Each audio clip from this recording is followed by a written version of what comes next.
I lost my presentation. Our presenter today is Masaki Hayashi from University of Calgary.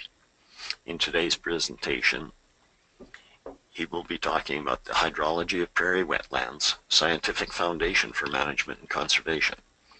With this, I'd like to welcome Masaki and hand the presentation over to him at this time. Yes, thank you, Rick. Good morning and good afternoon, maybe if you're joining in from the east. I'm pleased to be here presenting this webinar. So the first slide shows a typical landscape of the Canadian prairies. So there is a prairie wetland in the middle, surrounded by the farm field, in this case, the canola flowers. So these prairie wetlands are important ecological resources because it provides this aquatic habitat in the middle of the dry prairies. So myself and my colleague Garth Vanderkamp have been working on hydrological studies of prairie wetlands over the last 25 or so years, and then before us there were a number of people working on the same topic for about 25 years. So what I'm going to present today is the synthesis of the 50 years of study, what we learned from our long-term study. So the prairie wetlands are important ecological resource because of the flora and fauna that are attached to the wetlands. For example, wetlands harbor these aquatic invertebrates such as gamaras, which is very rich in fat. So the ducks come to wetlands to feed on these gamaras. And then there's lots of other wildlife that are relying on the existence of these prairie wetlands.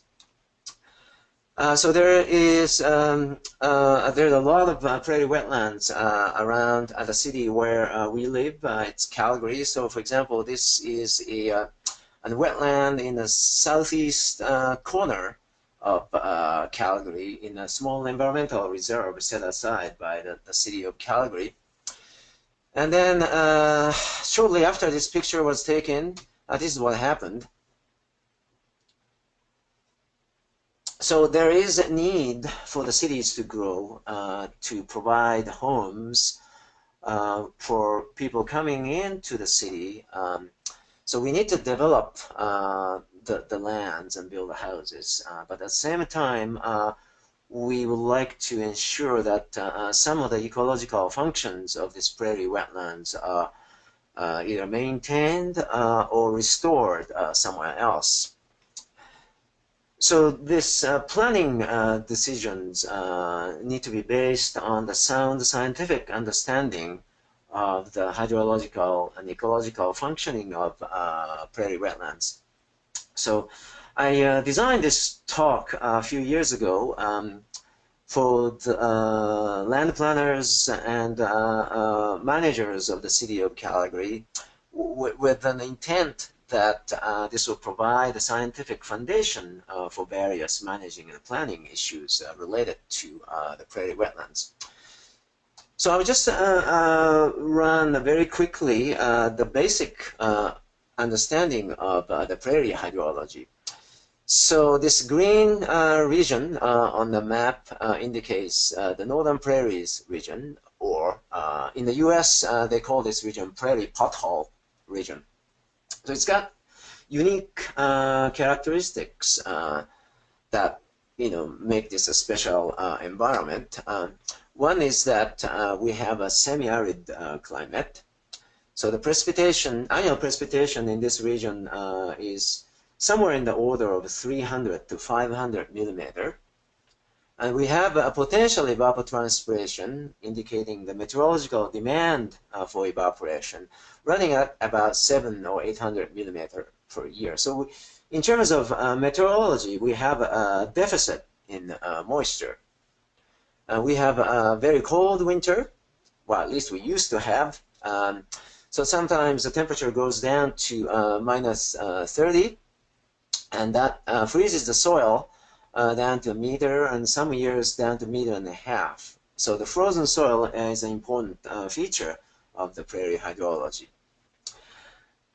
And we also live on the glaciated plain. So this is a picture from a first-year textbook in the university indicating the extent and the thickness of the ice sheet just at the peak of last glaciation. So much of the prairies were overlain by the thick slab of ice reaching up to a few kilometers. So this ice pulverized the rocks and then deposited this material we now call glacial till. So the glacial till is rich in clay, typically contains about 10 to 15% weight content of clay. Therefore, it has low hydraulic conductivity or permeability. And the glacial till formed this rather flat topography characteristic of the prairie's environment. So over large scale, it's rather flat, but then in a smaller scale, we have this depressions just dotting the landscape. So these depressions form more or less closed system in terms of surface water hydrology. So the rainfall and snow melt, if there is any runoff that flows towards the center of these depressions, and this forms ponds and puddles. And sometimes these depressions overflow occasionally, but by and large, so it's the focused system with the depression in the middle. So this is about the climate again. This is an example of the semi-arid climate of Calgary. So this is a 1981 to 2010 normal climate. So the precipitation, monthly precipitation in blue, and the monthly potential evaporation in yellow. So you can see that during the growing season, when the plants are active, there's an excess of potential evaporation, meaning that plants will take up water from the soil if there is any accessible water in the soil. So the only time we have excess of precipitation over the evaporation demand is the winter month. So this excess precipitation remains on the ground as a snowpack. And then in the spring, this snowpack starts melting. And because the underlying soil is frozen, and then when you have moisture in the soil, either going into winter or moisture from the midwinter melt, so the wet soil refreezes. As a result, the pore spaces in the soil gets blocked by ice. So that generates snowmelt runoff. And the snowmelt runoff finds its way into these depressions and then form these ponds in depressions. So this picture was taken in our instrumented watershed just north of Calgary. So the left-hand side, you see the infrared aerial image, and then right-hand side is the ground-based picture taken at the same time. So this water in the depressions remain there until the soil thaws and it starts infiltrating rapidly. And if the depressions are large enough and there's a large enough amount of water, then these become prairie wetlands. So this shows the depth of water in the pond in the study site near Saskatoon. It's called the Saint Denis Research Site. So this graph shows from 1994 to 2000. So every year there was a snowmelt runoff input. So that raises the water level in the pond. And then during the summer month, the pond level gradually declines because there's more evaporation than the precipitation input. In most years, ponds go dry. So this photograph showed the condition in 1999, right after the snow melt on the left, and then towards the end of the summer when the pond became dry. So note this triangular shaped hydrograph. So that's the characteristic of the hydrology of prairie wetlands. So I'll just say a few more things about this Saint-Denis National Wildlife Area. So this was purchased by the Canadian Wildlife Service back in the early 60s, early to mid 60s, and set aside for scientific study of prairie wetlands. So this is a national wildlife area, so there's no hunting and no disturbance to the wildlife, but they kept standard agricultural practices. So that was the idea.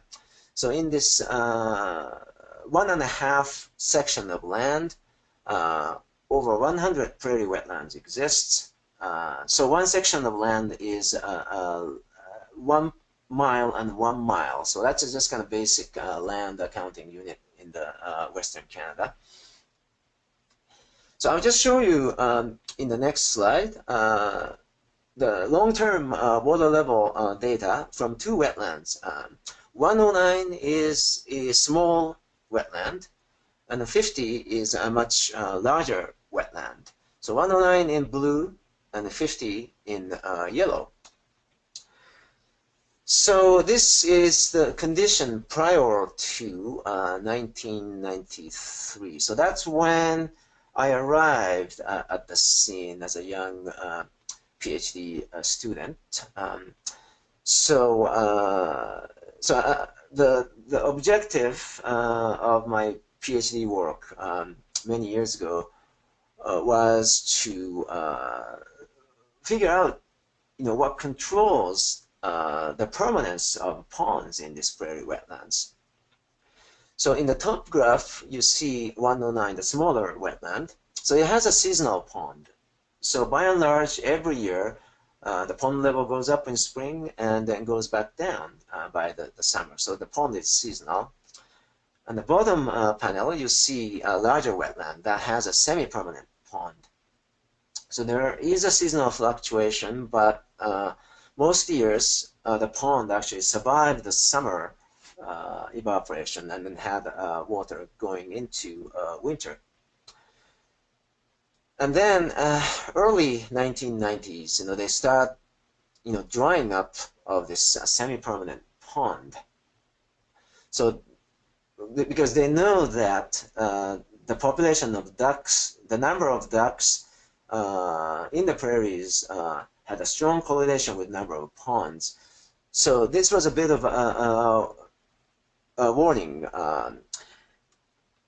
sign. And then this follows the heel of the IPCC Intergovernmental Panel on Climate Change, report number 1.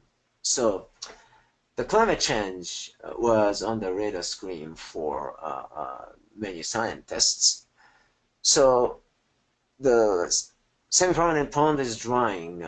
Is this caused by climate change? So there was a really strong desire to learn about, the factors that control the permanence of pond. And then this is what happened afterwards. So it turns out that drying was part of the wet-dry alternation typical of the prairie climate. So it happens over a decadal scale. So this is a take-home point number 1. So because we have this varying climate in the prairies, some decade it's wet and some decade it's dry. So to really understand the function of both hydrological and ecological, the function of prairie wetlands, we really need to have this long-term view. And this was only possible by the dedicated effort by the Environment Canada's staff who kept this long-term record going. And then you note that there are period with fairly sparse data. That's in 1980s, and then this was due to the budget cut by Environment Canada. So that really reduced the personnel available for monitoring. But at the time, the scientist leading this monitoring program was Jack Miller. So due to lack of resources, he could not monitor wetlands on his working hours. He went out on Saturdays and Sundays to get this long-term monitoring going. So this is sort of interesting that we can all benefit from the long-term data. So this top graph is a standard precipitation index. Basically, it shows the deviation of precipitation from the normal condition based on the Saskatoon meteorological data. That's about 40 kilometers east of the study site. So you can see the clear fluctuations of the dry and wet condition. And then as you notice that this past decade or so has been characterized by the very wet condition, resulting in the wet conditions in these wetlands as well. So this 109 used to be seasonal, but it looks like a semi-permanent pond now. So after a decade or so of studying wetlands, so we now have a good understanding of what controls the duration of pond in these prairie wetlands. So it's a simple water balance. So we have lateral input of snow drift and snowmelt runoff water from the side. And then we have vertical input by precipitation and evapotranspiration. Occasionally, when it gets really wet, wetland will spill over to the next wetland. And then there's a groundwater exchange. So this could be input or output, depending on the condition. And then I've just shown you a few slides ago that the hydrograph of wetland ponds have this triangular shape. So biologists are interested in this duration of pond, the permanence of pond. And it's a simple geometry problem. So if we want to know the duration of the pond, the base of the triangle, what we have to know is the size of this initial kick by spring meltwater input, and then the angle of the summer recession. If we know these two, we can determine the base of the triangle. So the spring rise is obviously dependent on the runoff input from the surrounding uplands. So this is how the typical uplands will look like. So in the background, there is a oilseed, canola, and the middle ground, wheat. And then foreground, it's summer fallows, a typical crop rotation. Used to be prevalent in the prairies. Now, a lot of farmers actually skip summer fallow and then do a continuous cropping. So the problem of this type of land use is that it leaves the wetland there, but then it just cultivates right up to the edge. And then so that doesn't leave the nesting cover for the ducklings. So these ducklings need a protection from the predators when they're still young. So to enhance the quality of habitat for ducks, there's some efforts to restore this permanent grass cover. So in this picture, this was done in the St. Denis National Wildlife Area. So they put the brome grass. So this is a European species of grass, not the native to the prairies. And then they just had this, the permanent cover unmanaged. So there was always tall grasses there to protect the ducklings. So they kept monitoring the water level in these wetlands. So it's a sort of like a parallel, the paired catchment experiments. So I show in this graph 130 and 109. These are two wetlands. 130 was actually grassed in 1980s. 109 remained cultivated throughout.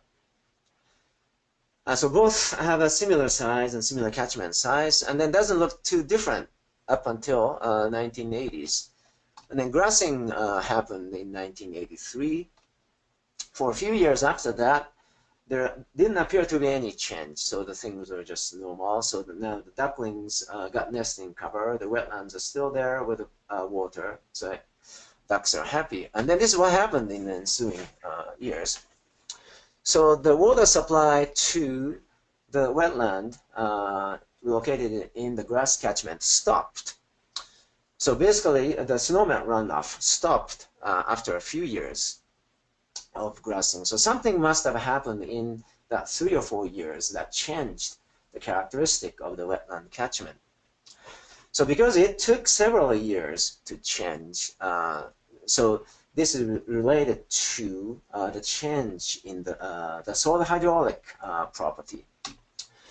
So we ran some field experiments to test our ideas. So this is a ring infiltrometer pounded into a soil. We did this experiment in summer, and we left the rings over winter. We did the same experiment in winter when the soil was frozen. Actually, it was the end of the winter when the snow was melting.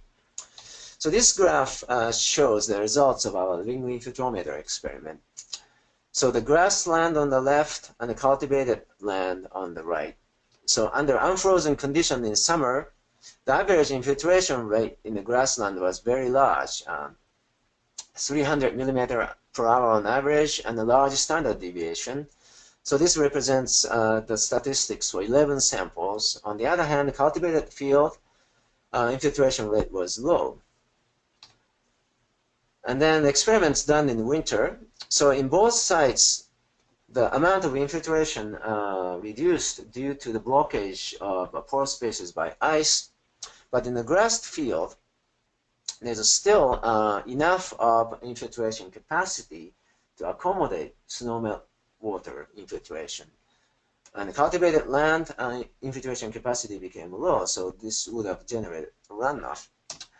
So this difference is due to the micropore network that has developed in the soil over a few years following the grassing, because cultivation stopped.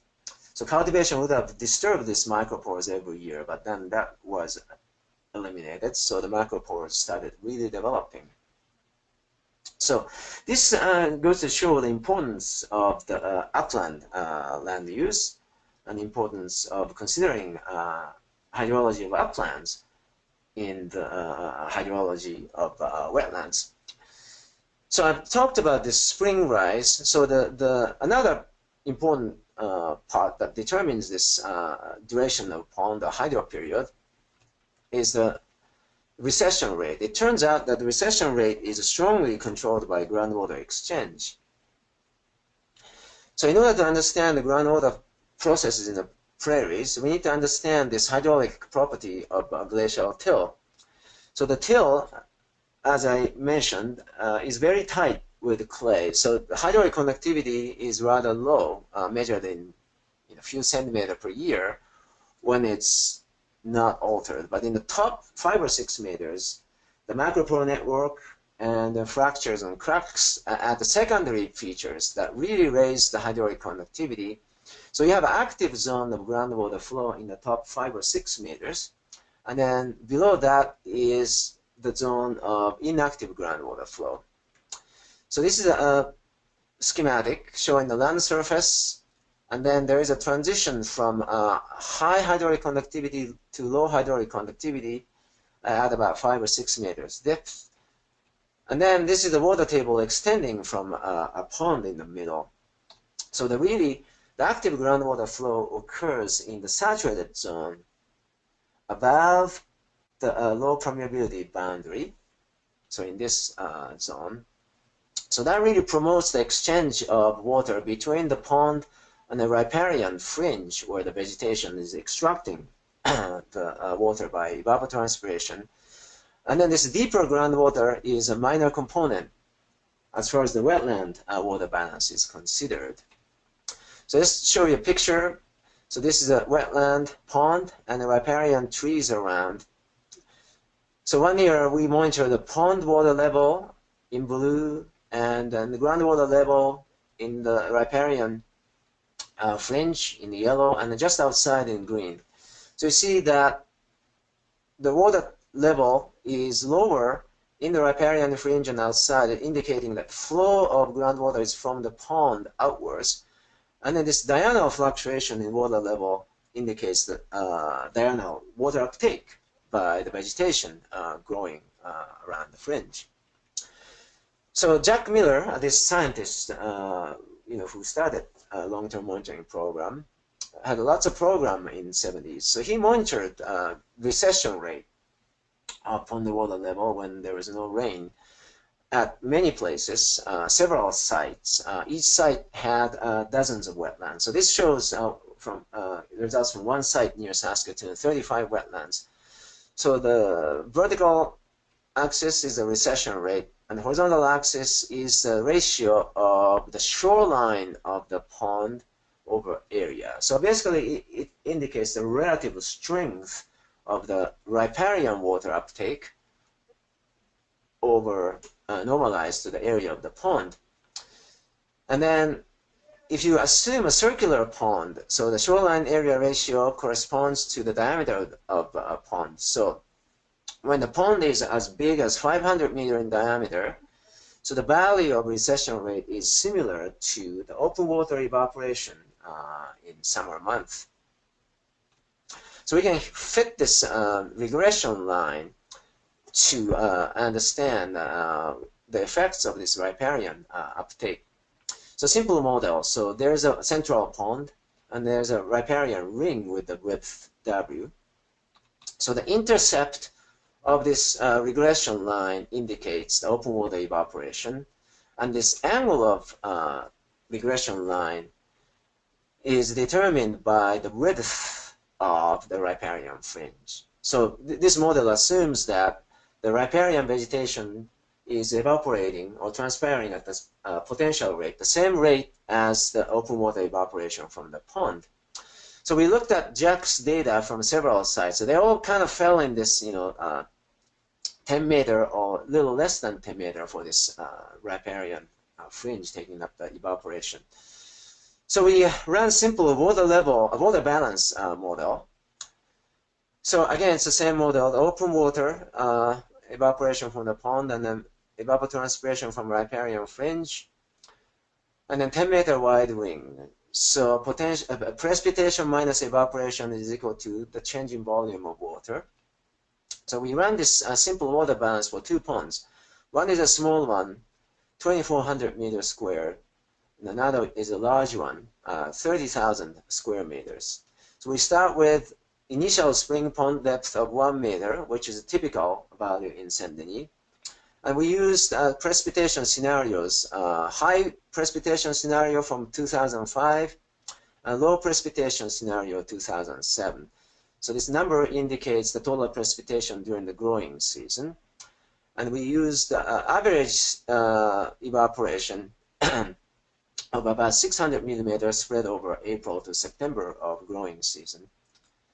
So this is the simulated water level. Again, it's a simple water balance for large wetland. Both high precipitation scenario in solid line and low precipitation in dashed line. So in both cases, the wetland pond survives summer. This is a small wetland. So high precipitation in solid and dashed line is the low precipitation. In both cases, the small wetland pond did not survive summer evaporation demand. So I'm just going back to one of the earlier slides. So the small pond scenario is actually representing 109 that has an area of 2,400 cubic square meter. And then large wetland scenario is S50 having 30,000 square meter. And then S50 has the same permanent pond, and S109 in typical years has seasonal pond.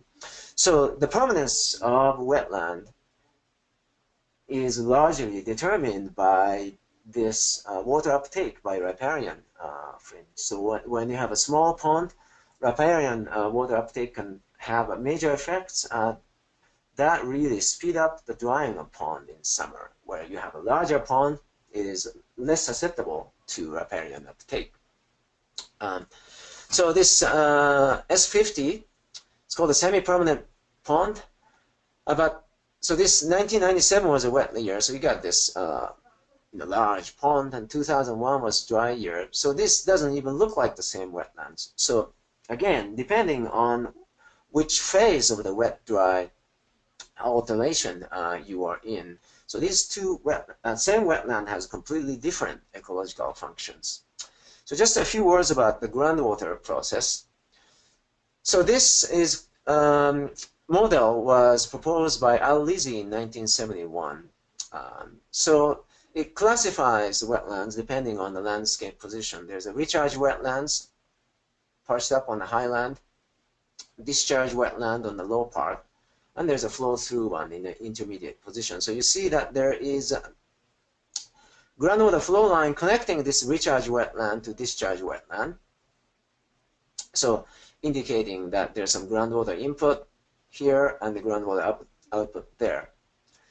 But this model was incorrect in many ways. So this really confused ecologists and hydrologists. So the problem is that the glacial till is not very permeable except for the top 5 or 6 meters. So these long range and deeper flow lines does exist, but doesn't really carry a lot of water. It's really the short range flow lines, so that connects the pond and the riparian fringe. So that's the major function of groundwater in wetland water balance. So this is a revised model to understand surface water groundwater interaction in prairie wetlands. So we have wetland in the high position and low position. So both have active exchange of water with the riparian fringe. But the groundwater flow in the deeper till is just so slow, so it doesn't really have much influence on the wetland water balance. However, this deeper flow has very important functions concerning prairie groundwater. One function is that some of these wetlands located in the high position, as well as small puddles that are not even called wetlands, are the source of groundwater recharge. So this recharge is important for the regional water resource management. And then these wetlands in low positions, so it has upward arrows indicating upward groundwater flow. So this flow of groundwater might be small, but it does not allow downward transport of the salts that are accumulating in this low position wetlands. So salt accumulates as a result of surface water runoff carrying salts and a little bit of groundwater carrying salts from the upland to the wetland as well. It's a local flow of groundwater. And then salinity accumulates. So this is an extreme case of saline lakes, Saline Lake, just a little bit west of Saint Denis. So this is not winter, it's a summer. So these crystals are not ice, it's just the sodium sulfate crystals forming as a result of this trapping of salts. So a little bit of a recharge. So we have a dry climate. The precipitation, 3 to 500 millimeter, is largely exceeded by potential evaporation. Therefore, there's not much of a recharge on the upland. All the water is taken up by plants. But depression receives additional water input. So that additional water input allows the water balance to overcome the evaporation demand. So there is groundwater recharge. But these depressions occupy only a small fraction of the land. So if you average upland depression, you get an order of a few millimeter to a few tens of millimeter of groundwater recharge. It's a small flux, but it's really important. So when we are studying these prairie wetlands in Saint Denis back in 1990s, this was our world. So we knew that these wetlands connected occasionally, but we didn't really see this as a part of a larger system. But now, with the detailed elevation map obtained by the LiDAR survey, we know that this is actually in the bottom part of the larger network of wetlands. So this is the flow pathways, and then delineated from the digital elevation model. So Saint Denis is located in the bottom part, and this S90, this large wetland here, is what we would call terminal basin. So if this network of wetlands become connected during very wet period, so this is where the water ends up. So if you drain this wetland, and then the whole system drains. So these terminal wetlands are very important over a large-scale water balance of the prairie landscape. So there is a concept called wetland continuum. So it's idea is that there's a space and time continuum for understanding wetlands. So let's say this is a wetland in the recharge position. So depending on the dry period, the wet period, so this will have different duration of pond in the wetland. So different hydrological functions. So this is the same wetland, but different functions. And then the spatial dimension is, okay, so this is in the recharge position. Right-hand side is the discharge position. So salinity of water in the wetlands increase as you move from recharge position to discharge position. At the same time, the ponds become more prominent, moving from left to right. However, this emphasized the role of groundwater in the wetland water balance. Now we now know that the long-range connection of groundwater doesn't exist, maybe only exists during very wet period. So we need to just look at this more holistically, both surface water and the groundwater. So we thought that it would be nice to just rename this spatial axis, the high landscape position and low landscape position. So depending on the position, the wetlands have different eco-hydrological functions. So this is a summary and implication of our 50-year of study. So we now know that the prairie wetlands exist because of the runoff water from uplands. This is mainly by surface runoff. And the prominence of ponds depends on the size of wetland catchment and the fill spill connection through a network of wetlands that become connected during the wet period. So therefore, the conservation and protection of wetlands should consider the management of uplands beyond the wetland itself and narrow riparian zone. So hydrology of wetlands is controlled by the decadal wet-dry cycles, and then land use effects take time to appear. So therefore, the long-term perspective is essential for either determining the function of wetlands or monitoring the function of wetlands. So the ecological integrity of the prairie wetland system requires small wetlands and large wetlands, the freshwater wetlands and saline wetlands, and they're all important part of the ecosystem. We all need them for the intact ecosystem. Therefore, the diversity in hydrology of wetlands, and we might call it hydrodiversity, is important for the biodiversity of a wetland system. Therefore, ecological function of 10 small wetlands is not the same as that of one big wetland. So when we restore wetlands, we really need to think about the integrated function of small and large wetlands. And that's my last slide, and thank you for your attention.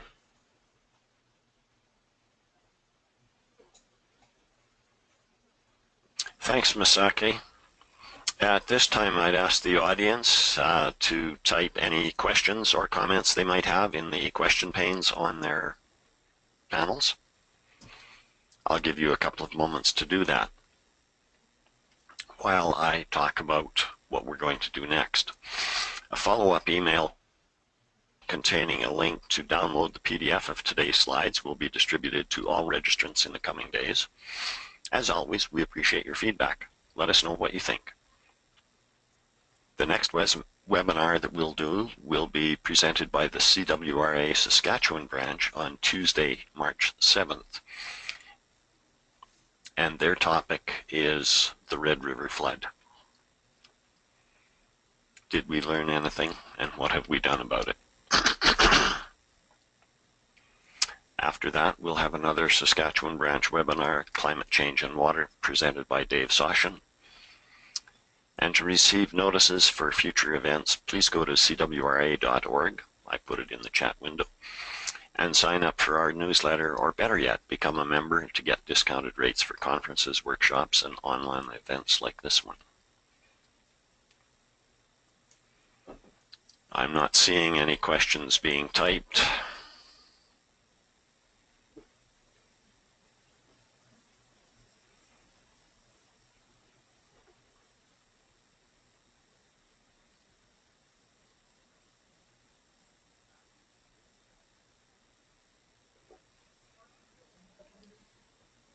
You have the option of raising hands.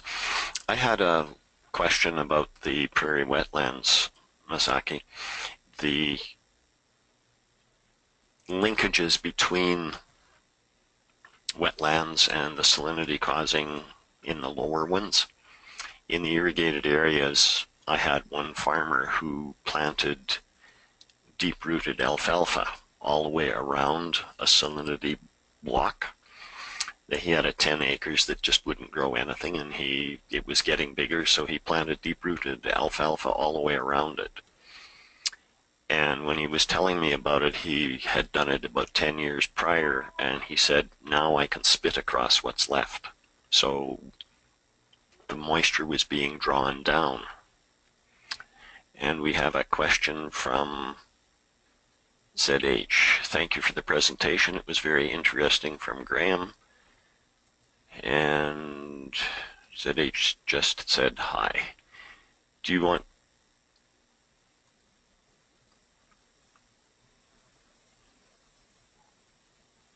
to speak? Yeah, sure. Hello, Graham and Sidich. Yeah. So you're Rick. You're talking about this farmer growing alfalfa. Yes. Yeah. Um, so yeah, that's a commonly used approach. So basically, you try to keep the salinity down by taking the water from deeper part of the soil and promoting infiltration, so move the salts down, and then so that create a condition with the low salt content in the surface soil. Right. And then was he relating it anyway to the wetlands or ponds in his field? I don't know any more about it than what I told you. We have another question. In discharge wetlands, low ground, why does the salinity accumulate, not export via diffusions accumulated? Yeah, that's a very good question. So salinity actually, maybe I'll just go back to, I don't know how I can go back. Oh yeah, here. There was one picture. Yeah. So the salinity accumulates actually in the sediments underneath the pond. So initially the salinity accumulates in the surface water of the pond, and then it starts diffusing down, and then eventually, we have seen 5 or 6 meters thick zone of the salt accumulation below the sediments. He's And talking then, like a 5 meter thick, shallow groundwater zone. Yeah. Wow, that's like pretty deep. Think about that. Yeah. I know. But- When I wrote down 5 meters when he first presented the slide, I was like, it took me a while. I didn't even write meters behind it at first because I was like, 5 meters, and I'm trying to like picture. But yeah, I mean, Because he's saying that's weathered. I mean, I guess that he said there's like the, root weathering, plant weathering. Yeah. As you can tell, Masaki, we have boardroom attendees as well. okay. Just trying to think. Is that Graham's group that's talking?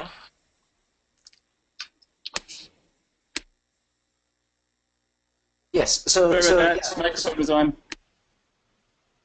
Yeah, I turned your microphone on.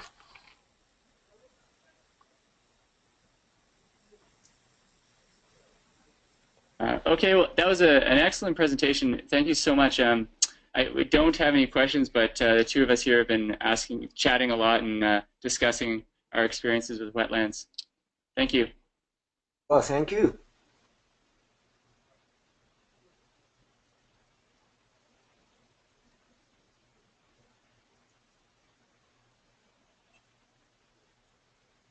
Okay, Nadine has a question.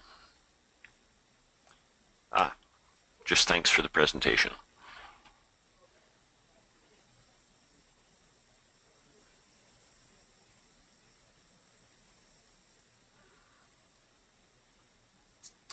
Yeah, so if anyone wants a copy of any of the journal papers mentioned in my slides, I'll be more than happy to send you copies. So please feel free to contact me by email.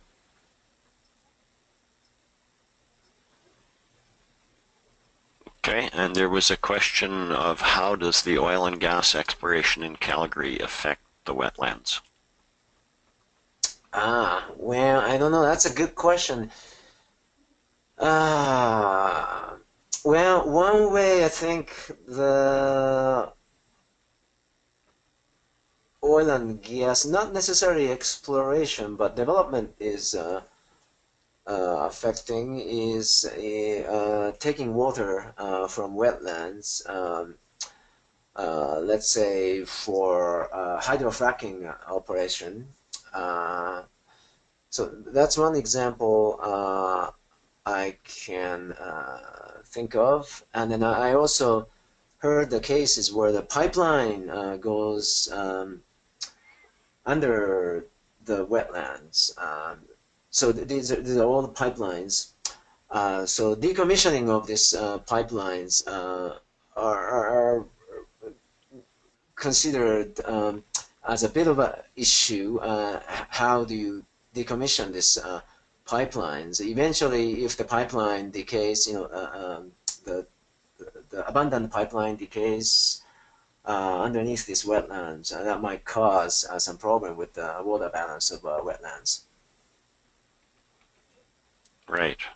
Okay. We have one more. Are you still continuing your research in this topic? Yes, we are. So my research currently is focused on the groundwater recharge aspect, how these little ponds recharge groundwater. But our colleagues in Saskatchewan, based out of the University of Saskatchewan, they're still actively working in Saint Denis site.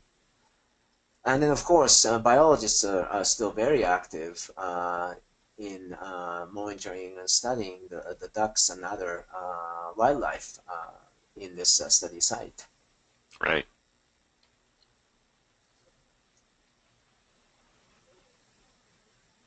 Great presentation. Thank you very much. Well, thank you.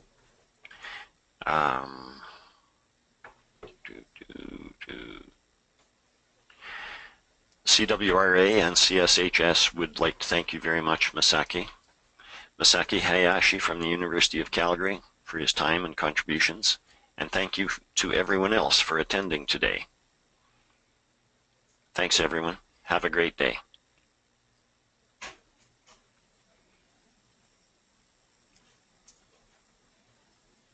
Okay, so Rick, can I sign off? You can